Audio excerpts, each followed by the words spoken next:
ఏం సార్ ఇవన్నీ ఏం చేయమంటారు ఇప్పుడు వండుకోమంటారా? It's amazing. ఇది మీరు పూలు కంటే కూడా ఇది ఇస్తే బెటర్ అని చెప్పి నిజంగా ఎవరికొకళ్ళకి చాలా మందిగా అనాథాశ్రమాలకి ఇవ్వచ్చు. చాలా నా రిక్వెస్ట్ కూడా అందరికీ, చాలామంది విగ్రహాలు శాల్వాస్ ఇవన్నీ తీసుకొస్తూ ఉన్నారు.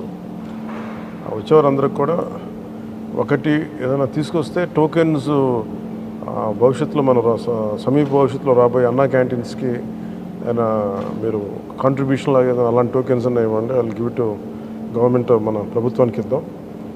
అలాగే మీకు ఏదైనా పర్సనల్గానే ఇద్దాం అనుకుంటే ఇలాంటి ఏదైనా ఇవ్వగలిగితే అది నేను అనాథాశ్రమాలకు పంపిస్తాను.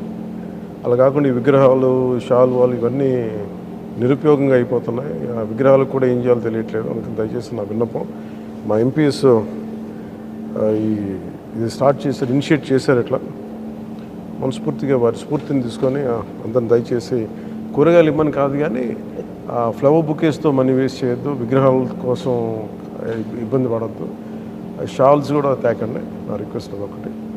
ఏదైనా చేయగలిగితే, నాకు చేయకపోయినా పర్లేదు కానీ అట్లీస్ట్ అది ప్రజలకిను కష్టాలు ఉన్న వాళ్ళకి ఉపయోగపడేలా చేయండి. I'm more than happy for that. Thank you sir. Thank you very much.